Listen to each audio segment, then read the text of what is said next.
ሩሲያ ከሰሜን ኮሪያ አዲስ አይነት ጠንቀኛ የባሊስቲክ ሚሳኤሎች ማግኘቷ ተሰምቷል። የሩሲያ የጦር ስልት ወደ ደቡብ አቅጣጫ መስፋፋቱም ተገልጿል። ይህንንም ተከትሎ የሩሲያን የግዙፍ ጦርነት ዝግጅት የተመለከተው የሰሜን አትላንቲክ ጦር ቃል ኪዳን ድርጅት ኔቶ በበኩሉ የፖላንድ፣ የፊንላንድና የሊቱዌኒያ በሩሲያ የጥቃት ኢላማ ውስጥ መግባት በተመለከተ የኒውክሌር ጦር መሳሪያውን ለማስፋፋትና ለማጠናከር መወሰኑም ተነግሯል። ዩክሬን ደግሞ የሩሲያን የኒውክሌር ተደራሽ መርከብ መታ ማስመጣም ተሰምቷል። ሩሲያም በወገኗ የሰሜን ኮሪያን ስሪቶች NK-23 ባሊስቲክ ሚሳኤሎች ተጠቅማ በዩክሬን ከፍተኛ ኪሳራ ማስመዝገባም ተገልጿል። እነዚህን ጉዳዮች በዝርዝር አብረን የምናያቸው ይሆናል። ሰላም ውድ የቻናላችን ተከታዮች፣ ቻናላችን እስካሁን 1000 አልገባም፣ ሰብስክራይብ እያደረጋችሁ ቪዲዮቻችን ደግሞ ሌሎች ሰዎች ጋር እንዲደርስ ላይክ፣ እንዲሁም ሐሳብ አስተያየታችሁን ኮሜንት ቦክስ ላይ አስቀምጡልን እንላለን፣ ግብዣችን ነው። ትናንት በሞስኮ ከተማ ከባድ የተባለ የቦምብ ጥቃት ተፈጽሟል። ያንን ጥቃትም የሞስኮ ከተማ ከንቲባ የሽብር ተግባር ብለውታል። ከንቲባው ሰርጋይ ሶቪኒያን በዋና ከተማ ሞስኮ የዛን ምስል ጥቃት መፈጸሙ የሽብር እንጂ የሌላ አይደለም ነው ያሉት። የዩክሬኑ የሰው አልባ የጦር አውሮፕላን አሊያም ድሮን በሩሲያ ዘልቆ በፈጸመው ጥቃቱ ደግሞ 8 ሰዎችን ገድሏል ነው የተባለው። የሩሲያ መከላከያ ሚኒስቴር በበኩሉ ባወጣው መግለጫ የአገሪቱ ጦር ኃይል 635 የዩክሬንን የሰው አልባ የጦር አውሮፕላኖች አሊያም ድሮኖች መትቶ ማጋየቱንም አስታውቋል። ሩሲያ ከየአቅጣጫው የዩክሬን ጥቃት እንደበረታባትም ይነገራል። 5ኛ ዓመቱን በያዘው የሁለቱ ሀገራት ጦርነትም ከሁለቱም ወገን ከሩሲያም ከዩክሬንም ከ2 ሚሊዮን በላይ ሰዎች መሞታቸው ይነገራል። በብዙ ሺህ መቶ ሺህ የሚቆጠሩ ደግሞ ቆስለዋል የሚባለው የንብረት ውድመት ጉዳይ ሲነሳ ደግሞ ሁለቱም ሀገራት በቀጣዮቹ ምዕተ ዓመታት ውስጥ እንኳን ያለ ረፍት ቢሰሩ የማይተኩት ውድመት ገጥሟቸዋል ነው የሚባለው። ሩሲያ ከሰሜን ኮሪያ ላይ መርዘኛና መዘዘኛ የተባለ አዲስ ስሪቶች ሚሳኤሎች መቀበሏም ነው የሚነገረው። ሮይተርስ የዜና ምንጭ ባሰራጨው ዘገባም ከዚህ በኋላ በእነዚያ ከሰሜን ኮሪያ ባገኘቻቸው አዲሶቹ የኬን-23 ባሊስቲክ ሚሳኤሎች ሩሲያ ዩክሬንን ልታወድማት ዝግጅቷን ማጠናቀቋም ነው የተገለጸው። ዩክሬን በበኩሏ የተለዩ የተባለላቸውን ድሮን አሊያም የሰው አልባ የጦር አውሮፕላኖችን ካገኘችበት ምንጭ አይገለጽ እንጂ ሩሲያ መውጫና ማግቢያ እንዳሳጠቻት ነው የሚገለጸው።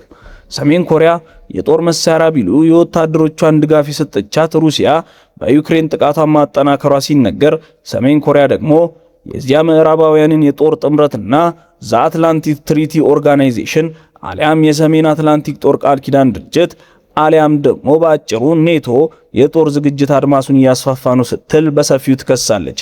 እንደ ሰሜን ኮሪያ የከሰዘ ታዲያ ኔቶ በዚህ ወቅት ከነዳጅ ጨምሮ ሁሉንም ስንቅና ትጥቁም ቢሉ የጦር ቁሳቁሶችን በየአቅጣጫው እያከማቸና ምሽጉንም እየቆፈረ ነው። የሰሜን አትላንቲክ ጦር ቃል ኪዳን ድርጅት አሊያም ኔቶ አሁን በመላው አውሮፓ መድረክ ዝግጅቱን አጠናቋል ነው የሚባለው። ከቅርብ ዓመታት ወዲህ ደግሞ የምዕራባውያን የጦር ጥምረት አዲስ መዝሙር እያጠና ነው ይሉታል። ያውም የመላው አውሮፓና የኤሽያ ፓሲፊክ ቀጠና ሰላም የሚነጣጠል አይደለም የሚል ነው። ኔቶ ወይም የምዕራባዊ ጦር ጥምረት የአባላቱን ቁጥር ከኤዚያ ፓሲፊክ ለመቀላቀል ስለማቀዱ ብዙዎቹ ያሳያል። እንደ አብነትም ጃፓንና ደቡብ ኮሪያን ይጠቅሳሉ። የሰሜን አትላንቲክ ጦር ቃል ኪዳን ድርጅት በኤዚያ አህጉርም ጡንቻውን ለማፈርጠም ቀስ እያለ ከሚያሳድግበት ስልቱ ቻይናና ሰሜን ኮሪያ ወዲያም አሊያም ደግሞ ሩሲያንም ጭምር አፍጥጠው እየጠበቁት ነው ኔቶን። የሰሜን አትላንቲክ ጦር ቃል ኪዳን ድርጅት ወይም ኔቶ እና ሩሲያን አጋጭቶ ለዚህ ለዛሬው ፍጥጫ ያበቃቸው ደግሞ የድርጅቱ ወደ ምስራቅ አውሮፓ የመስፋፋት ጉዳይ ነው። አሁን ደግሞ ሰሜን ኮሪያን ቁጣ ያለበሳት ዋናው ነገር ደግሞ የባለ 32 አባላት አገራቱ ጥምረት ኔቶ ሪፖሲፊክ ድሪል ሲል ያደረገው ግዙፍ የጦር ልምምድ ነው።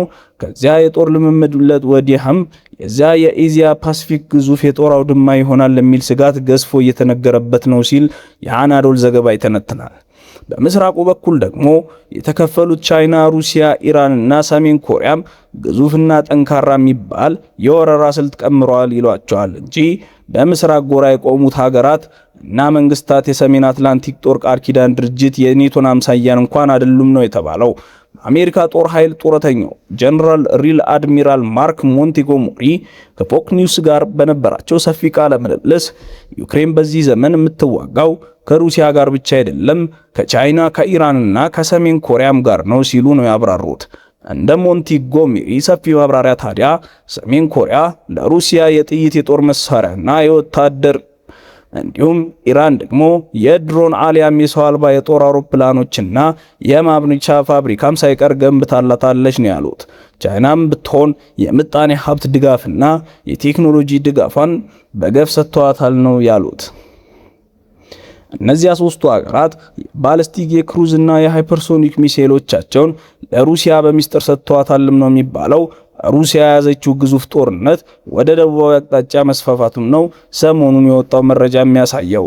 ሰሞኑን ሩሲያ በሶስት የሰው አልባ የጦር አውሮፕላኖች ወይም ድሮን የሮማኒያን የአየር ክልል ጥሳ መግባቷን የተሰማ ወዲያም ሩሲያ ያስወነጨፈችው ሚሳኤል በፖላንድ መሬት መውደቁ ነገር ሀገሪቱ የኔቶና አባል ሀገራት ሉዓላዊነት የማድፈርና የጥቃት ኢላማ ያለው ነው ተብሎለታል።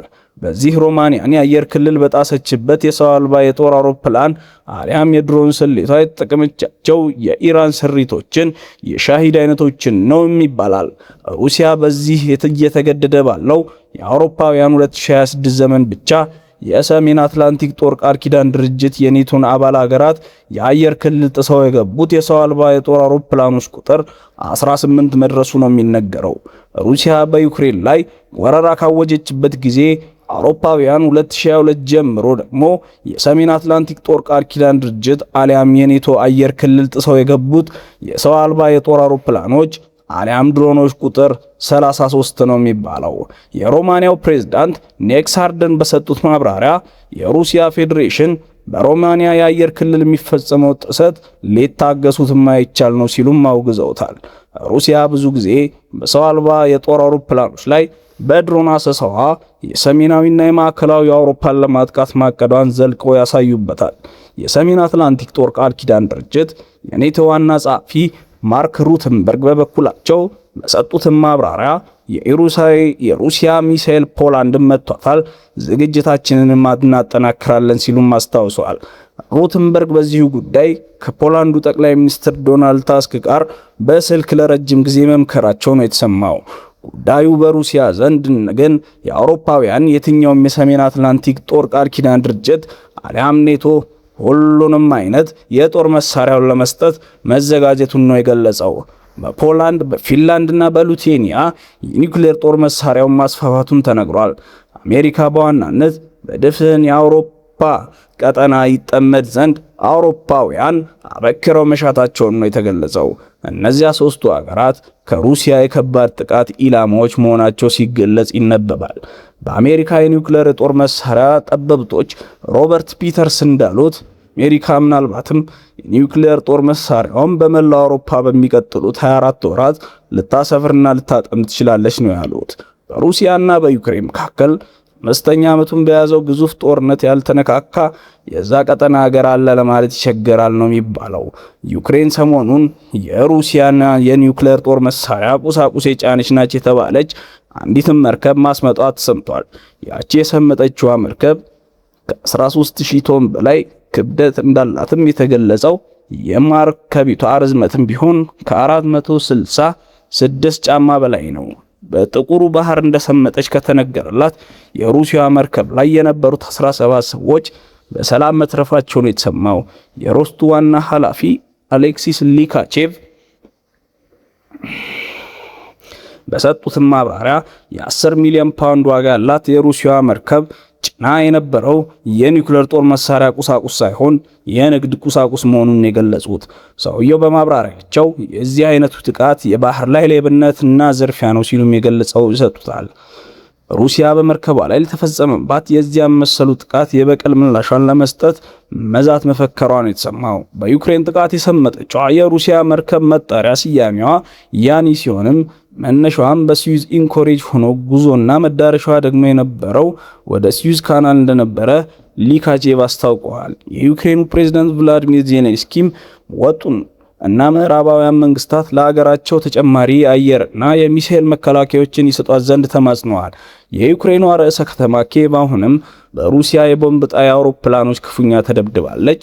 የዩክሬን አየርና የሚሳኤል መከላከያዎችም ቢሆን የሩሲያ ሚሳኤሎችና የአየር ጥቃት ለመመከት አልቻሉም የተባለው።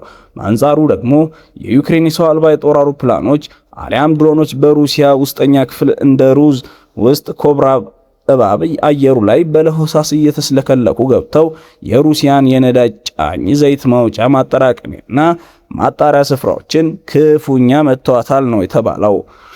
እንዲሁም ጋዝ ሀብታም ሀገሯ ሩሲያ በነዳጅ እጥረት ማሸማቀቃቸውና ለችግር መዳረጋቸውም አልቀረም። በምስራቅ አውሮፓ ቀጠና የገነፈለው ጦርነት ሰደድ እሳት ከምንጩ ሊደርቅና ሊለዝብ አልቻለም። ወዲህ ደግሞ ከመካከለኛው ስራ የፈነዳው የጦርነት እባጭ ወይም ሰንኮፍ ሙልጭ ብሎ አልወጣ በየቀኑ ማሸትና ማሰቃየቱ ብሶበታል። ለዛሬ የነበሩ መረጃዎች እነዚህን ይመስላሉ። ውድ ተመልካቾቻችን ቻናላችንን ሰብስክራይብ፣ ሐሳብ አስተያየታችሁን ኮሜንት ቦክስ ላይ አስቀምጡልን። ቪዲዮቻችን ደግሞ ሌሎች ሰዎች ጋር እንዲደርስ ላይክ አድርጉልን እንላለን። ሰላም በእናንተ ላይ ይስፈን።